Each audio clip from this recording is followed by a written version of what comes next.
प्रभाव असतो. माईक विचारांचा प्रभाव असला की संत लिहितात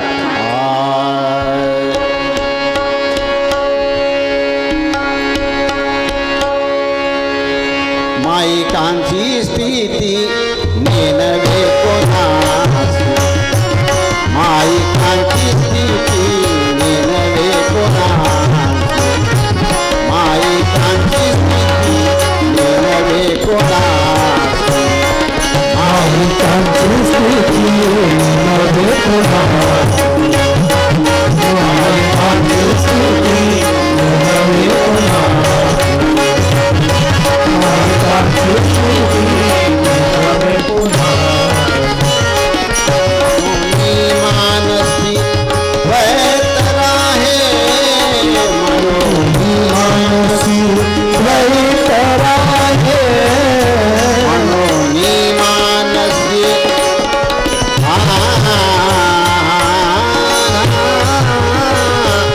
मनोनी मानसी वैतराहे मनोनी मानसी मानसी मानसी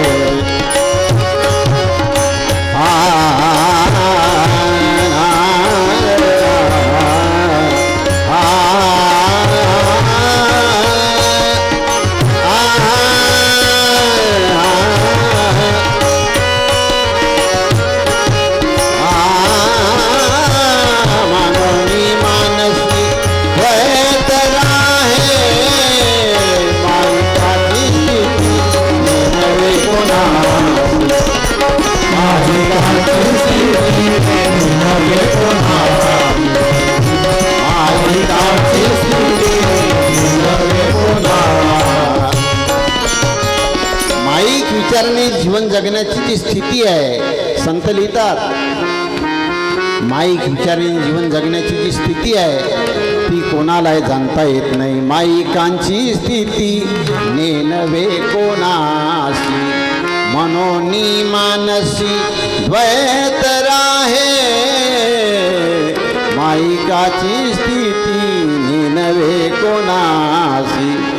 माईक विचाराने जीवन जगण्याची स्थिती बऱ्याच लोकांना कळत नाही. माया नदीचे पाणी सखया बहुत ओढिते, भल्या भल्या गा पोनाराशी उलटून पाडिते.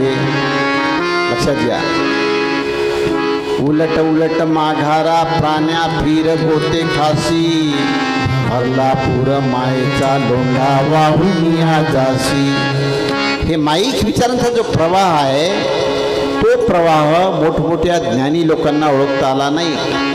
आणि आपल्या जीवनामध्ये दुःख पैसा कमी आहे म्हणून नाही, आपल्या साथीला संगतीला लोक कमी आहे म्हणून नाही, आपण गरीब आहो म्हणून नाही, आपण पामर आहो आपल्याला कोणीच नाही म्हणून नाही. दुःख कशामुळे प्राप्त होते? कबीर साहेब सिद्धांत सांगतात दुर्गुण से ही दुःख मिले, सद्गुण से सुखधाम, जन व्यवहारी नाम से सधेन कोई काम. लक्षात घ्या. म्हणून दुःखाची उपज दुर्गुणातून आहे, दुर्गुणाची उपज माईक विचारातून आहे, माईक विचाराची उपज अपेक्षा कामनेतून आहे. ज्यावेळेस माणसाच्या जीवनामध्ये गरजा कामना अपेक्षा या गोष्टीचा प्रभाव होतो त्यावेळेस त्या माणसाचा आत्मिक विचार लोप पावतो. आत्मीयता, जिव्हाळा, सहिष्णुता, सहकार्यता, गांभीर्यता, माधुर्यता, लवचिकता, प्रासंगिकता या गुणावर पडदा येतो माईक विचारामुळे. लक्षात घ्या. माईक विचार का तयार होते? आपली कामिक भावना आहेत, कामना अपेक्षा गरजेच्या पूर्तीसाठी जीवन निर्वाह आहे म्हणून माईक विचार तयार होते. लक्षात घ्या. आत्मिक विचारामध्ये मनुष्य कर्म करताना आपल्या गरजा भागवण्यासाठी कर्म करत नाही. राष्ट्रसंतांनी कर्म केले, कर्म कोणी केले? ज्ञानी महात्मा संत भी सत्कर्म को करते गहे, सत्कर्म को करते गहे. ज्ञानी महात्मा, ज्ञानी महात्मा, ज्ञानी महात्मा संत भी कर्म को करते गए ज्ञानी महात्मा, ज्ञानी महात्मा, ज्ञानी महात्मा। यमान यदि भी नाहता, यमान भी यदि नाहता, यमान भी यदि नाहता, तो भी जगत हित के लिए, तो भी जगत हित के लिए, तो भी जगत हित के लिए, तो भी जगत हित के लिए, तो भी जगत हित के लिए ज्ञानी महात्मा, ज्ञानी महात्मा, ज्ञानी महात्मा। कर्म प्रत्येकाला करावं लागलं. जो कर्माचा अव्यय करतो त्याला लोकांचं शोषण करावं लागते. लक्षात घ्या, कर्म प्रत्येकाला करावंच लागते. हक्क की रोटी खाइये जो है आप कमाया. आपल्या हक्काची रोटी खायचं निदान आपण आपल्या जगण्यामध्ये लावलं पाहिजे. जो मनुष्य कर्म सोडून देतो, नुसतेच टाळ वाजवतो, नुसतेच भजने करतो, नुसताच परमार्थ दिखाऊ करतो, त्याला दुसऱ्याचं शोषण करावं लागते. आणि दुसऱ्याचं शोषण करण्यासाठी पाप कर्म करावं लागते. लक्षात घ्या, माईक विचारांनी जीवन जगणाऱ्या लोकांच्या जीवनामध्ये किती तुम्ही पुण्य करत असाल, व्रतवैकल्य करा, देवाची पूजा करा, भजन पूजन करा, तपतीर्थाला जा, पुण्यतिथ्या करा, पण माईक विचारून जीवन जगणाऱ्याला पाप कर्मच करावं लागते. व्रतवैकल्यामध्ये सुद्धा पापच होते. लक्षात घ्या, कसं होते पाप. व्रतवैकल्य कशासाठी आहे? त्यागासाठी आहे का भोगासाठी आहे? हां, त्यागासाठी आहे. व्रतवैकल्य, भजन पूजन, ते तपतीर्थ आहे, हे त्यागासाठी आहे, भोगासाठी नाही आहे. भोग भूमिका फक्त 3 देहामध्ये असल्या, 3 योनीमध्ये असल्या जीवासाठी आहे भोग भूमिका. मानवी तर 3 योनी, पशुची खान, पक्षाची खान आणि कृमिकीटकांची खान. या 3 खाणीमध्ये जन्म घेणारे लोक आहे, त्यांना जीवन जगावं ते भोगभूमिकेत. माणसाच्या खाणीमध्ये जन्म घेणाऱ्या माणसाला भोगभूमिकेमध्ये जीवन जगण्याची गरज नाही, तो त्याग भूमिकेत जीवन जगतो. ज्ञानी महात्मा संत भी, राष्ट्रसंतांनी कर्म केले नाही का? तुकारामांनी कर्म केले नाही का? तुकड्या दास म्हणे कर्म करारे चोखट आणि अविद्येची वाट सांडून या. कर्म करा, अविद्येचे मार्ग सोडून द्या. अविद्या म्हणजे काय? अविद्या कशाला म्हणावं? अविद्या म्हणजे शिकलेला न शिकलेला मनुष्य नव्हे. गाडगे महाराज शिकून नव्हते, जनाबाई मुक्ताबाई शिकून नव्हती. लक्षात घ्या, विषयाची जी प्रवृत्ती त्याची अविद्या बाधा निश्चिती तुम्हाला सगळे माहीत आहे. विषयामध्ये विकारामध्ये प्रवृत्त होऊन जीवन जगतो त्याचं नाव अविद्या आहे. विषय विकारापासून दूर होऊन, विषयापासून विकारापासून परावृत्त होऊन जीवन जगतो त्याचं नाव आहे विद्या. लक्षात घ्या, ही जी अविद्या आहे, अविद्या वासना कर्म जीवा मागे, तयाचे नियोगे जन्म मृत्यू. अविद्या वासना कर्म जीवा मागे. अविद्येने केलेले कर्म, वासनेच्या पूर्तीसाठी, गरजेच्या पूर्तीसाठी जे कर्म करतो त्या कर्मापासून जीवनामध्ये सुखदुःखाचं चक्र चालू होते. लक्षात घ्या, कर्म करावं लागते, परंतु कोणतं? ज्ञानी महात्मा संत भी सत्कर्म को करते गए, कुकर्म नाही. कुकर्म कशाला म्हणावं, सत्कर्म कशाला म्हणावं? कुकर्म त्याचं नाव आहे. कुकर्म म्हणजे वाईट कर्म. वाईट कर्म कोण करतो?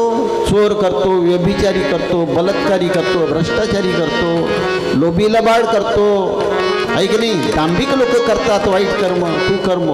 कुकर्म इमानदार माणसाला करता येत नाही, दयावान माणसाला करता येत नाही, शीलसंपन्न चारित्र्य घडवून जीवन जगणाऱ्याला करता येत नाही, ज्ञान अंगीकारून कुकर्म करता येत नाही. लक्षात घ्या, ज्याला कुकर्म करायचं आहे त्याला ज्ञानाला दूर ठेवावं लागते. लक्षात घ्या, म्हणून कुकर्माने जो कर्म करतो ते कर्म फक्त दुःख निर्मितीचं आहे. ज्ञानी महात्मा संत भी सत्कर्म को करते गहे, क्रियमान भी यदि था नहीं तो भी जगत हित के लिए. कर्मामध्ये क्रियमान नाही राहत. आता आम्ही आज कीर्तन करतो, माझ्या कीर्तनाच्या कर्मामध्ये क्रियमान नाही आहे. क्रियमान कशाला म्हणावं? मनाची अंधी पुरवण्यासाठी केलेलं कर्म, त्याचं नाव क्रियमान कर्म. मनाची अंधी म्हणजे मनाची इच्छा, मनाची कामना, मनाची गरज, मनाचा स्वार्थ पूर्तीसाठी जे कर्म करतो त्याचं नाव आहे क्रियमान कर्म. लक्षात घ्या. संचित कर्म कशाला म्हणावं? आपण जे कर्म करतो त्या कर्माचे संस्कार टिकवून ठेवणं, याचं नाव संचित कर्म आहे. महाराजांनी आयुष्यभर प्रचार केला ज्ञानांचा, कर्म केलं ज्ञानांचं, परंतु संस्कार टिकवून मी केलं याचा अहंकार नाही ठेवला. कारण संस्कार टिकवून ठेवणं त्याच्यामुळे असे अहंकार असतो. ज्या माणसाचा अहंकार आहे, अभिमान आहे, त्यालाच फक्त संस्कार टिकवून ठेवता येते. आता आम्ही गायनकलेमध्ये काही समजा ध्यास आहे आमचा, तुम्ही त्या गायनकलेचे संस्कार ठेवून ठेवा. माझा तो कलावती राग आहे, माझ्यासारखा कोणाला गाता येत नाही वगैरे वगैरे, रस्व दीर्घ अनुस्वार सगळं माहिती आहे, पण त्याची अहंता असेल. विद्या सभी कर प्राप्त मत पांडित्य का अभिमान कर, अभिमान विद्या का बुरा ईश्वर सदा ही ध्यान धर. विद्येमध्ये कलेमध्ये अभिमान आला की त्याचं नाव आहे कुकर्म. लक्षात घ्या. एक एक विषय समजून घ्या.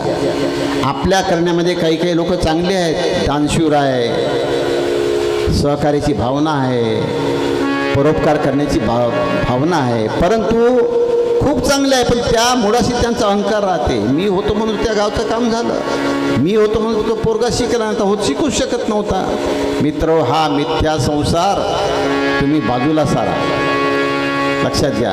म्हणून आपले संत तुकाराम पहिल्या चरणामध्ये तुकाराम महाराज म्हणतात, माया रूपे ऐसे मोहिले से जन, भोगिती पतन नाना करणे.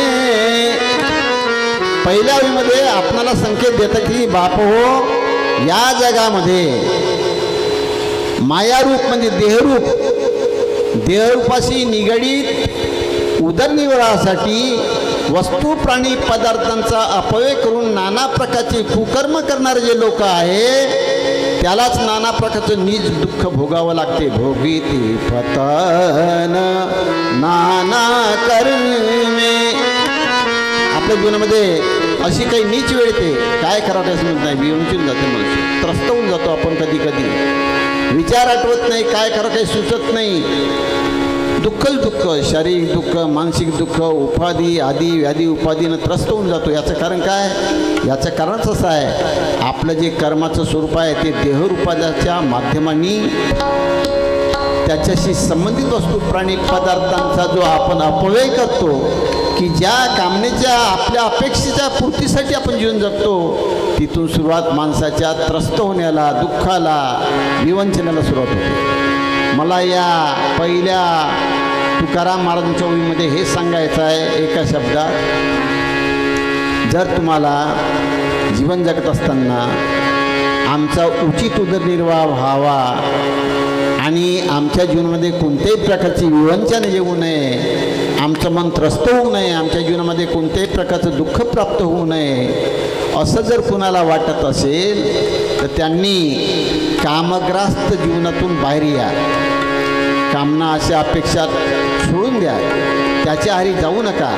कारण तुकाराम महाराज एक ओवी आहे,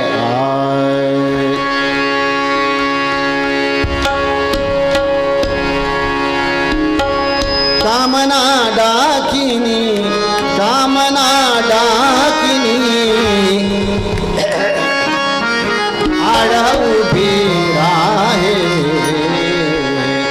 आड उभी राहे, कामना डाकिनी, कामना डाकिनी, आड उभी राहे, आड उभी राहे, कामना डाकिनी, कामना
दाखिनी कामिनी दाखिनी आड उभी राहे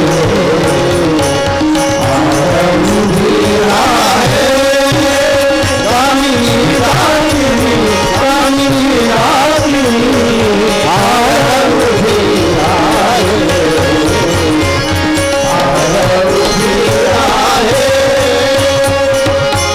पहिल्या ओळीचा अर्थ एवढाच आहे.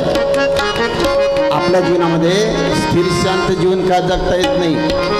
आपणाला विवंचनेमध्ये का रात्र काढावी लागते. दुःखामागून दुःख, समस्यामागून समस्या आपल्या जीवनामध्ये का घडते. आपण लोकांना नकोसं का वाटते. याचं कारणच असं आहे, फक्त कामना. कामिनी डाकिनी आड उभी राहे मनोनी न लाहे शांती अंगी. हा तुकारामांचा संदेश पहिल्या चरणातून आहे. माया रूपे ऐसे मोहिलेशे जन. कामिनीकडे, इच्छेकडे, वासनेकडे, अपेक्षेकडे, मानपान, कीर्ती, पदप्रतिष्ठा, श्रीमंती, पदप्रसिद्धी याकडे जिथपर्यंत आपलं ध्येय राहते जीवन जगण्याचं, तिथपर्यंत जीवनामध्ये सुख शांती समाधान प्राप्त होत नाही आणि त्या जीवाचं कल्याणही होत नाही. मायारूपी ऐसे मोहिलेशे जन. कारण माईक जीवन जे आहे, माईकांची स्थिती नेनवे कोणाशी मनोनी मानसी द्वैत आहे. कारण मायेचे 3 प्रकार आहेत. कबीर साहेब आपल्याला उपदेश देतात की माया 3 प्रकार की, 3 प्रकारची माया. ताही करो पहिचान, द्रष्टा आग्रही अनिर्वचनी, तीजो तुच्छा जान. ही जी माया 3 प्रकारची आहे, ही माया तुच्छ आहे, आपल्याला गोड वाटते. कोणती? द्रष्टा, आग्रही आणि अविरचनी, म्हणजे निर्वाच्य अनिर्वाच्य माया, आग्रही माया आणि द्रष्टा माया. द्रष्टा माया कशाला म्हटलं आहे? द्रष्टा म्हणजे काय? द्रष्टा म्हणजे आपण पाहतो की द्रष्टा आणि दृश्य. जे आता मी तुमच्याकडे पाहतो ते माझ्यासाठी दृश्य आहे आणि त्या दृश्याचा द्रष्टा मी आहो. जिथपर्यंत मनुष्य दृश्याचा द्रष्टा राहतो तिथपर्यंत माणसाच्या जीवनामध्ये सुखाचा मार्ग सुरू होत नाही. लक्षात घ्या, दृश्याचा द्रष्टा होऊ नये. एक झगडा चालू आहे एका घरात, एका घरामध्ये दोघाचा झगडा चालू आहे किंवा रस्त्यावर झगडा चालू आहे. तर झगडा चालू असताना मी आणि आमचा रमाकांत आम्ही दोघंही चाललो. दोघे चालल्यानंतर त्या झगडा सुरू असताना चालणं कोण बंद करेल? चालणं बंद करून झगड्याकडे कोण पाहिल? कोण पाहिल? विचारी ज्ञानी मनुष्य पाहिल का झगड्याकडे? आपला रस्ता सुरून पाहिल का? नाही पाहणार. लक्षात घ्या, झगडा पाहणारा मनुष्य विचारी ज्ञानी संयमी नाही राहतो. उचल्या माणूस राहतो. उचल्या माणसाला झगडे पाहणं आवडते. लक्षात घ्या, कुणी झगडा नाही पाहत. कारण झगडणारे दोन्ही जे आहे ना ते अविचारी राहते. विचारी मनुष्य झगडा करत नाही. एकाने 2 थापडा मारल्या तर तो खाऊन घेते, पुन्हा त्याच्या गालावर दुसरी देत नाही. हे अविचारी माणसाचं काम आहे. आमच्या राष्ट्रसंतांची अनेक लोकांनी टिंगल केली, नालस्ती केली. असे नाही तर जाहिरात काढल्या मोठमोठ्या. नालस्ती केली का स्त्रीविषयी? तुम्हाला माहीत असेल कोणाला. महाराजांनी त्याकडे लक्ष दिलं नाही. त्याचं काही काम नाही ना. निंदा टीका टिप्पणी जी आहे, छलकपट आहे, नाना प्रकारचे रागद्वेष आहे, हा आत्मिक विचाराचा विषय नाही आहे. कारण संत देहात पाहती आणि जन पाहती देहाकडे. म्हणून आपण ही जी माईक जे विचार आहेत त्या माईक विचाराला भारल्यामुळं, माईक विचारांचा आपल्या डोक्यात प्रभाव असल्यामुळं आपणाला नाना प्रकारच्या समस्याला, दुःखाला, विवंचनेला समोर जावं लागते. प्रत्येकाने आपला आत्मिक विचार केला पाहिजे. म्हणून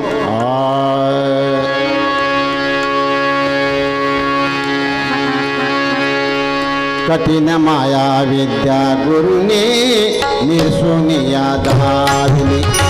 कठीण माया विद्या गुरुने निर्सुनिया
धन्य झाले असले जे कनिवारिसी तरीच धन्य झाले कठीण माया अधिकरुणे निसोनादा कठीण माया अधिकरुणे निसोनादा कठीण माया अधिकरुणे निसोनादा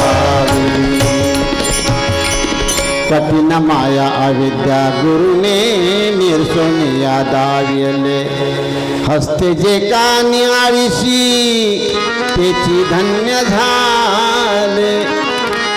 संतांनी ते काम केलं राजे हो.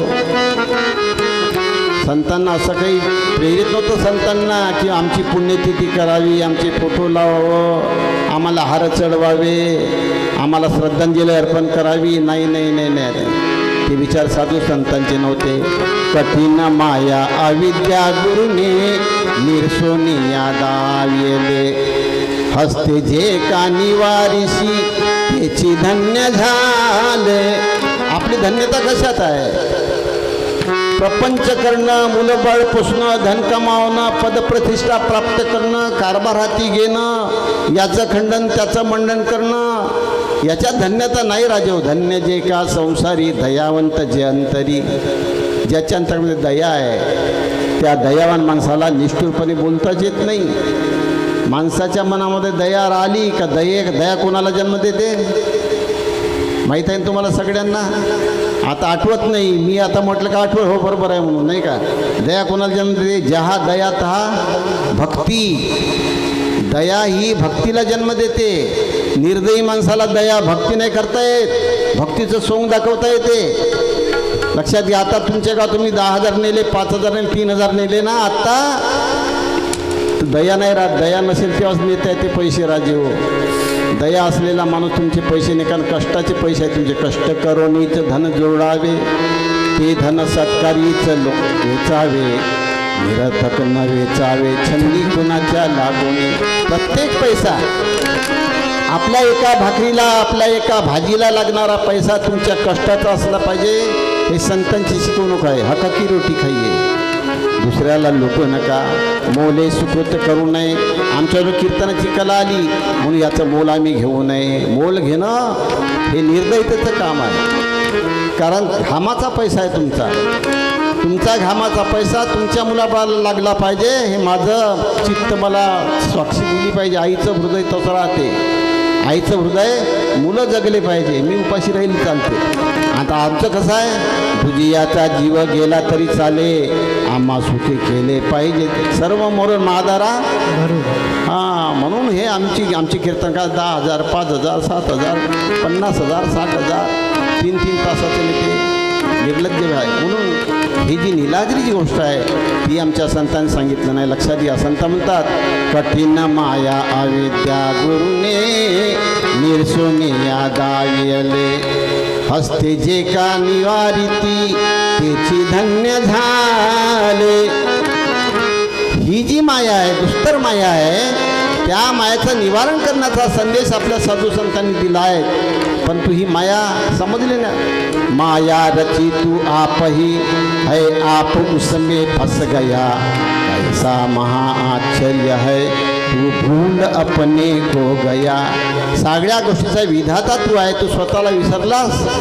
आणि कुठं आकाशात देव आहे, स्वर्गात देव आहे, अदृश्य देव आहे, अदृश्य शक्ती आहे. म्हणून त्या शक्तीच्या प्राप्तीसाठी, त्या देवाच्या प्राप्तीसाठी नाना प्रकारे पैसा खर्च करून, नाना प्रकारचे उपद्व्याप प्राप्त करून साधना करताय बाबाजी.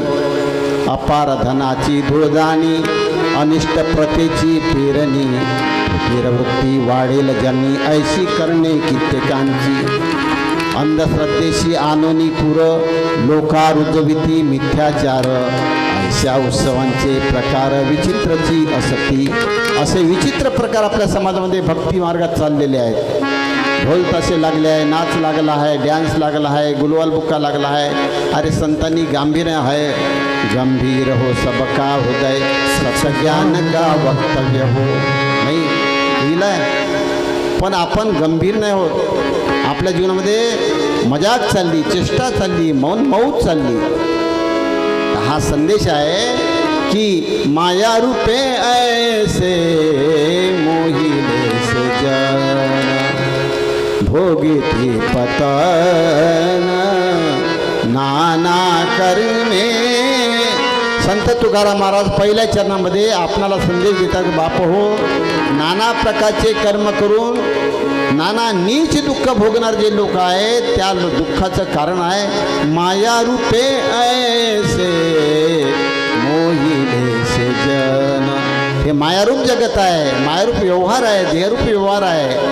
देहरूप व्यवहाराच्या संबंधित वस्तू प्राणी पदार्थांचा अपव्यय करतो आपण आणि नको त्याची प्राप्ती करायला लागतो. कुठं आहे देव प्राप्त करण्यासाठी? बाहेर आहे. तुका म्हणे अरे नरा देही देव आहे खरा, तुकड्या दास म्हणे भूलू नका भरे. तुकड्या दास म्हणे भूलू नका भरे. तुकड्या दास म्हणे